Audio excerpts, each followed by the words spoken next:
Hello guys and gals, and welcome to another episode of Monster Families. Today we're going to be looking at one of the monster families, which is an undead type. And it's primarily in Chaos Sanctuary and Act 4 in general, although there are some of these in Act 5, like in Worldstone Keep and Throne of Destruction, or Throne of the Worldstone Keep. There definitely do exist in other places, but these primarily exist in Act 4. Now, these monsters do have a lot of interesting quirks, and there are definitely some odd things that you can potentially talk about with these monsters. One of the weirdest about these monsters is that they generally tend to not match the area level of the zone that they're in, which is very weird for most monster types. If you look up area levels, for instance, and you go to Act 4, and you look at Chaos Sanctuary, it says that Chaos Sanctuary is level 85 in Hell difficulty. Level normal difficulty, it's level 28, and nightmare difficulty is level 58. However, if you look at the level of the monsters, it's 24, 56, and 82 for the Doom Knights, and the Doom Knights are here in Chaos Sanctuary.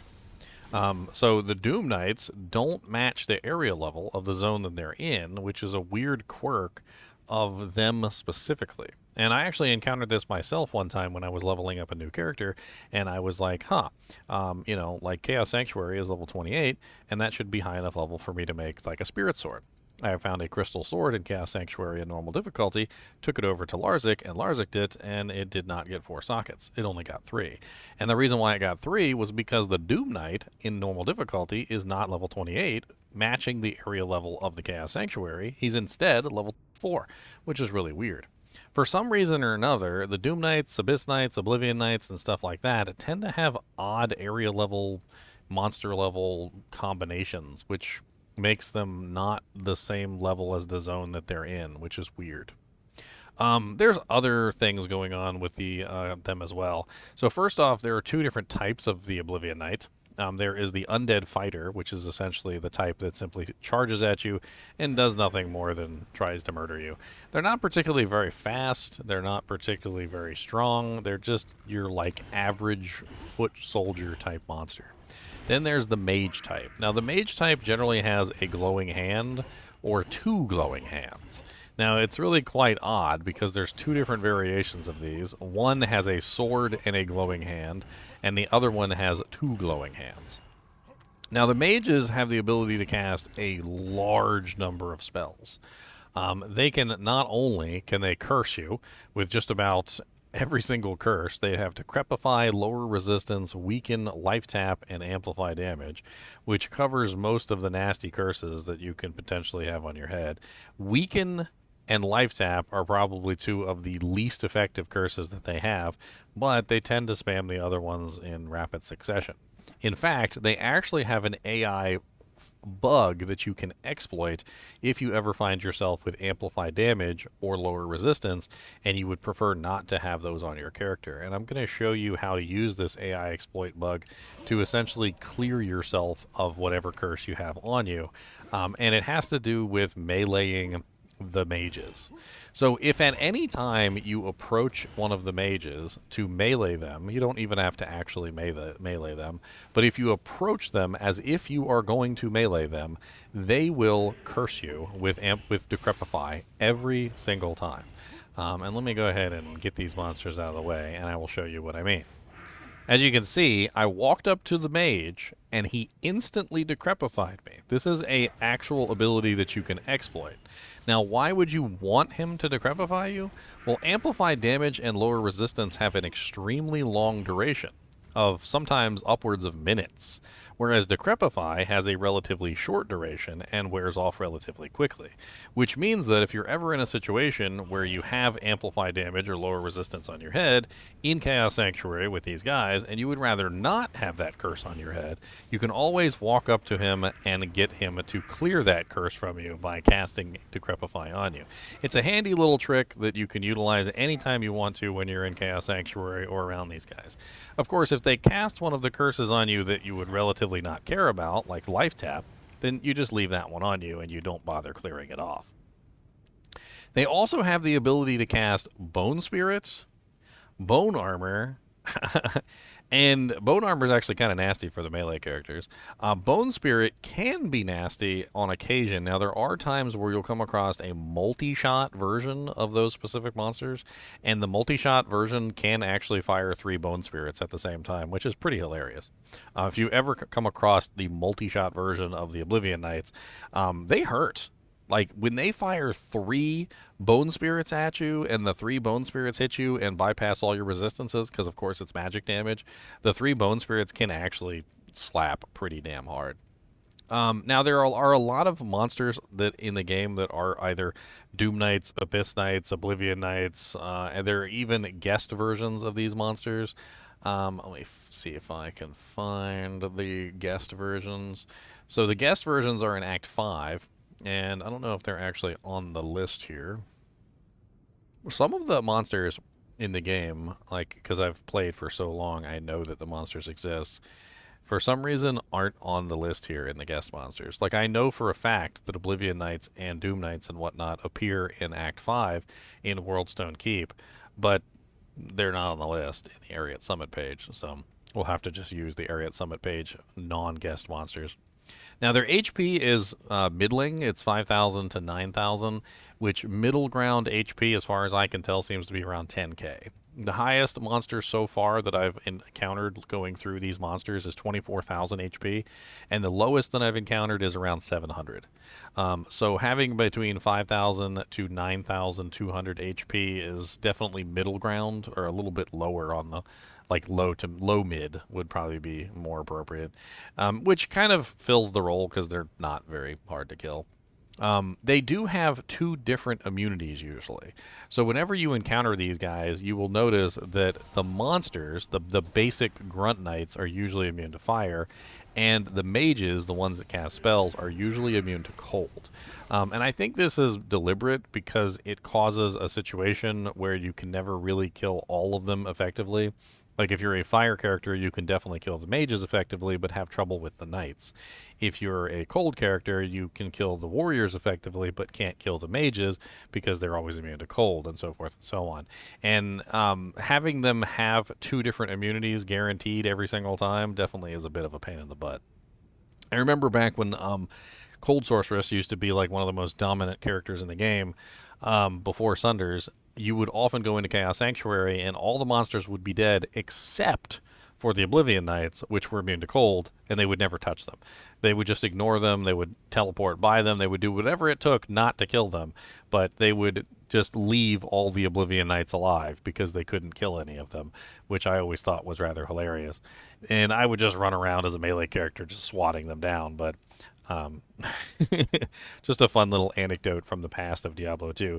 Nowadays, with the Cold Sunders, they don't need to do that anymore. So the Cold Sunders allow them to bypass the cold immunity, and of course allows them to kill them most of the time. Now, they do have some block chance. I'm not sure if their block chance is active, but it does say that they're up to 29% block chance. They have 33% physical resistance, which is a little on the low end. 50 tends to be the average as far as physical resistance goes, with some monsters being higher and some monsters being lower. So they're definitely on the lower end of the spectrum of physical resistance, which means that, for instance, if you had, say, like amplify damage, you would take 33 minus 100%, and they would be sitting at 33 minus 100% would be, that wouldn't be 0, it would be less than 0, right? So 33 minus 100. So it would be negative 67%, which is actually pretty good. So amplify damaging these guys with physical damage is going to make it relatively easy for you to kill them. They don't have any magic resistance except for the Oblivion Knights, which for some reason have 25%, which is a relatively mediocre amount for any character that's dealing magic damage, like Hammerdins or Bone Spear Necromancers. So it's not really that big of a deal. Fire resistance, they have lots of it. In normal difficulty, they have between 40 and 80%. In nightmare difficulty, they have between 40 and 100%. And in hell difficulty, they have between 40 and 100% fire resistance. Even the Oblivion Knight, which is the one that's immune to cold, has pretty good fire resistance as well, which makes them relatively tanky.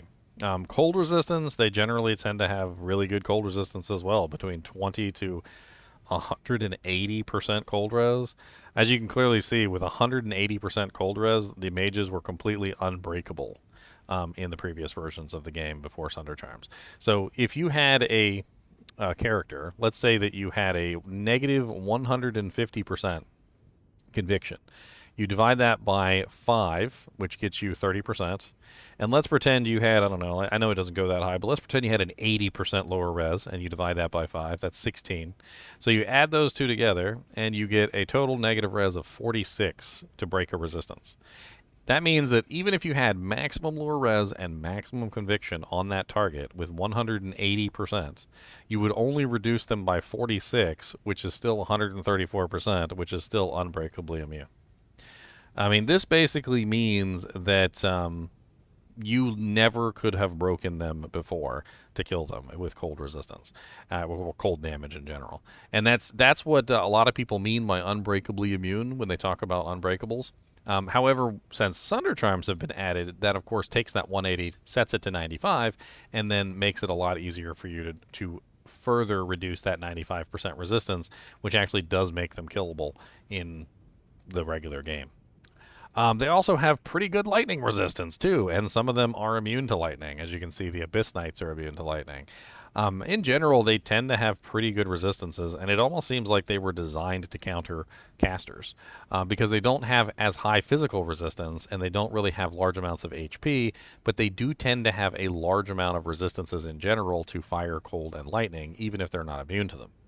And then poison resistance, they also have pretty decent poison res, too. From 40 to 60 in normal to 50 to 75 in hell difficulty, which really makes them very tanky across the board, just in every single way. I mean, I'm looking at these stats, and I'm seeing monsters that have very good resistances comparatively to a lot of the other monsters that you'll see. Like, a lot of the other monsters tend to have 1 good resistance or 2 good resistances. But these guys have 1, 2, 3, 4, even a little bit of magic res they've got on top of that. Now, these are undead monsters, and because they're undead monsters, you can bypass a lot of this by simply using Holy Bolts or Fist of the Heavens, which is why Foe Paladins work so well in Chaos Sanctuary, because they bypass most of these resistances, and they don't have to deal with any of them. On top of this, since they are undead monsters, there are specific restrictions that have to do with these monsters. Like, one of the weird restrictions with these monsters is that AI controlling effects tend not to work on them. Now, I'm pretty sure that you can AI control the regular grunts, like these guys, but you can't AI control the Oblivion Knights. Notice that when I try and taunt the Oblivion Knight, nothing happens, but I can taunt every single one of these other guys. Some effects in the game essentially are restricted from working on the Oblivion Knights, and there's kind of like a laundry list of abilities that don't work on them. I can't remember all of the ones that don't work on them right off the top of my head, but it usually has to do with any ability that forces the monster to do something other than what they would normally do. Like Taunt, for instance, changes the AI of the monster and forces him to come over into melee range and fight you as a melee monster. And because that's forcing the monster to change its AI, that doesn't work on Oblivion Knights at all. Which means that the Oblivion Knights are unique in the game because there's very few monsters in the game that are immune to AI controlling effects, except for bosses. Think about a boss as an example. You can't use dim vision on a boss. You can't use confuse on a boss. Like, you can't use a lot of abilities on bosses because they're immune to those abilities by default. Well, for some reason or another, the Oblivion Knight has that same protection that the bosses have versus those same AI controlling effects, if you want to think about it that way. What else is there to talk about with the Oblivion Knights? Of course, there's always the super unique Oblivion Knight, which is up here, and his name is Lord Deis. Could be interesting to talk about Lord Deis for a second, because Lord Deis used to have an interesting modifier that a lot of people don't know about. So Lord Deis was originally planned and actually did have a special ability that would cause him to knock items out of your hand and they would fall on the ground. This might sound absolutely nutty, especially in a game where, like, you can have a really, really expensive weapon in your hand, but Lord deis could cause your weapons to fall on the ground. Now, they had eventually figured out, like, hey, this is probably not a good idea. Like, having a monster, like, throw your grief on the ground and then having somebody be able to, like, pick up and snatch your grief, probably not a good idea. So they did eventually take that modifier away from Lord deis, which is pretty funny. But imagine, if you will, you're fighting, like, and you've got, like, some ridiculously expensive item in your hand, like a Breath of the Dying, or you're running like a, like a really, like a perfect death or a Last Wish, and Lord deis just, like, slaps your Last Wish out of your hand and drops it on the ground. And then you're just like, somebody just takes it and then leaves the game with it. Speaking of earlier, I talked about the triple bone spirits. There you go. So, as you can see, multi-shot Oblivion Knights have the ability to cast 3 bone spirits, which I believe is the only monster in the game that can multi-shot bone spirits, by the way, which hurt really badly. Because they're magic damage and you don't have any resistance for bone spirits, if he hits you with all 3 bone spirits, it actually can do significant amount of damage to any character. And that's not even Lord deis. That's, I think the multi-shot one is Viper Rend. Do be aware that these multi-shot versions can be absolutely nasty damage-wise. And because no resistances can be had versus magic damage except for that one stupid shield, the bone spirits actually can smack the crap out of you. So pay attention. Lord deis is actually one of the monsters that a lot of people die to on a regular basis. So this particular guy, the same one that could potentially have slapped your Last Wish out of your hand and then somebody stole it and ran away with it, he is also one of the monsters that, if you press the seal at the wrong time, can potentially kill people. It has to do with the fact that he always spawns with fanaticism, and on top of that, he has a group of melee monsters with him. So if he spawns directly on your head, you have a group of melee monsters with fanaticism all smacking you at the same exact time, which can very easily kill players. Another very interesting quirk about this particular monster is where he spawns. So, very oddly, he has a very broad, like, spawn area. And when I say broad, I mean really broad. I'm not sure exactly what the bug is that causes Lord deis to spawn in such really weird locations. But to give you an idea, Lord deis can spawn all the way down here. He can spawn all the way up this way, this entire pathway. He can spawn down this pathway. He can potentially spawn all the way up here on this pathway, and he can potentially spawn all the way over here next to the seal. And I have actually seen him spawn directly on top of the seal before, even in Diablo 2 Resurrected in the latest patches, which means that you can click on the seal and Lord deis and his entire group of monsters will literally just spawn directly on your head and kill you. I'm pretty sure a lot of people have died to Lord deis in hardcore difficulty. I would imagine that that's actually a point of contention, like people getting pretty upset that you didn't, like, call out that you were spawning Lord deis, or clicking on the seal and then, like, teleporting away as fast as they can so that they don't accidentally have Lord deis spawn on their head. It's rather scary sometimes, especially if you are not particularly very strong, or, like, yeah. But, I mean, even if you are well decked out, even if you do have lots of defense, even if you do have good block chance, good armor, good defense, having a really nasty pack of Lord deis spawn on your head can still potentially kill you. It has to do with the coordination of all monsters attacking at the exact same time, which can overwhelm your defenses, and like potential critical strikes or deadly strikes and things like that could also potentially happen. Like, there's a lot of leeway when it comes to that particular effect, but having an entire pack of monsters with fanaticism and whatever other mod he's running, by the way, which could potentially be cursed, extra strong, extra fast, You know, like there's a lot of variation. Can absolutely annihilate you, even if you're well geared. Um, Other than that, I don't think there's a lot more to talk about with these guys. There is a note here that says that Doom Knights and Abyss Knights have an innate Spectral hit ability, which basically means random elemental damage when they strike you.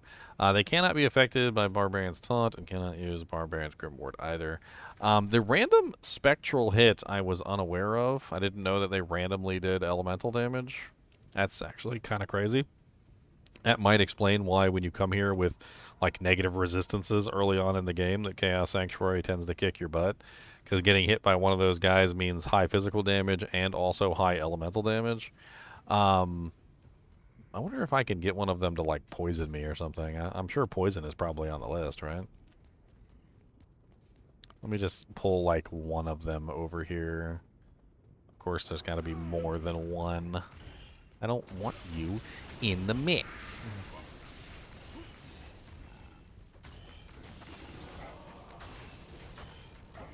I mean, it's saying that the Doom Knights have the Spectral hit ability, and that's like the regular grunt, like warrior type monster. So that's what I want to test.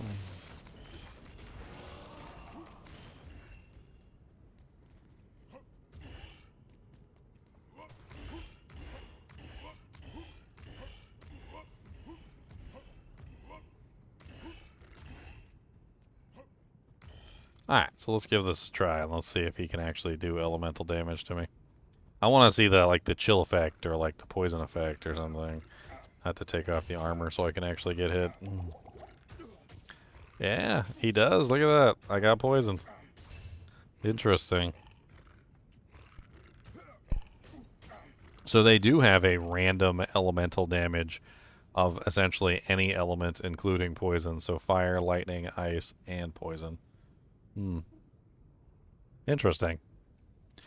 The poison is kind of nasty because, you know, the monsters tend to crit poison a lot, and it's disgusting. There is another version of these monsters. It's actually the one that's shown here, where they actually have a sword and a spell at the same time. I wonder if I can find one of these guys real quick, just for lulz. They're usually on the causeway, or they're in the River of Flame, if I remember correctly. Let me check real quick and see if we can find some of the other variation. Yeah, here's the other variation right here. So this is a variation that has the weapon and a shield, and they're really quite odd. Like, they don't tend to cast the curses like the Oblivion Knights do.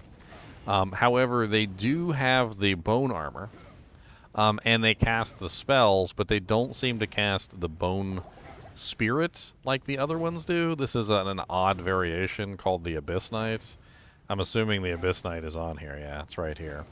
The Abyss Knight is basically like a mix hybrid version between the Oblivion Knight and the Doom Knight, where the Doom Knight is the 100% physical damage version that just kind of like goes in there and melees and then has like the little spectral hit addition. And the Oblivion Knight is the 100% caster. This version seems to be the like half melee, half caster.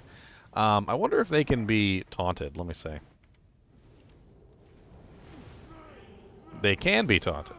Okay, so in the case of the Doom Knights and the Oblivion Knights, only the Oblivion Knights can't be taunted. The Doom Knights, which are the grunts, can be taunted. So it's really quite interesting to see that this particular hybrid version that has the ability to cast did not inherit the ability to avoid the AI controlling effects. It looks like also if you taunt them, they will melee instead of using their actual like ability. But they don't have all of the caster functions like the Oblivion Knights do. So they're missing a huge portion of the caster functions. Like, they don't get access to Bone Spirit, it looks like. They don't get access to any of the curses. It looks like, according to this, they have Bestow as well, which is a heal. I can't say I've ever seen them heal before, but maybe I'm wrong? I can't remember them ever healing. But if they have the bestow ability, which is the heal ability, then maybe they can heal. The bestow ability is the same ability that the Herodrum have, the one that allows them to resurrect undead skeletons and things like that, or whatever undead happens to be nearby. But I've never actually seen an Oblivion Knight heal anything before. Maybe I am learning something new today. Maybe we learn something new. We brains expand with knowledge. Let me see if I can pinpoint out like one Oblivion Knight and then like come together with a little pack here. Let me see what I can do. I'll have to clear out a little bit.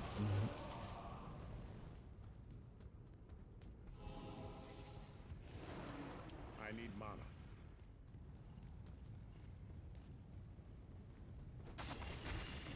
We need something for him to heal too, right? So probably a Doom Knight. And so what I'll probably do is I'll just stand there, see if I can get him to heal the Doom Knight.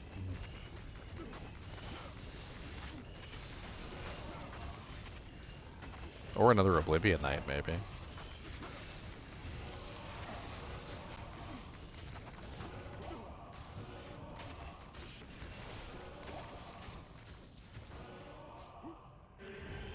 Alright. Of course we got like a big pack of demons.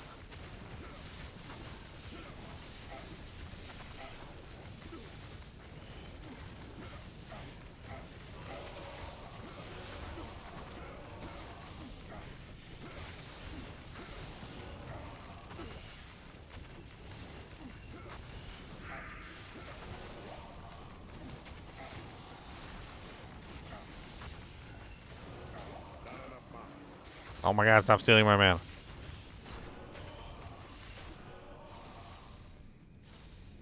Alright, here we go. We've got 3 Oblivion Knights and 1 Doom Knight. So I'm going to attack the Doom Knight, and I'm going to bring his HP down. Will he heal? That's the question. I'm really doubting this. If they do have the bestow ability, like, I'm doubting whether or not they will actually even cast it. It could be one of those situations where they have the bestow ability, but they, like, refuse to use it. I mean, you can clearly see that they're not using the ability. Like, Bone Spirit, regular ranged attack, regular ranged attack, regular ranged attack, regular ranged attack.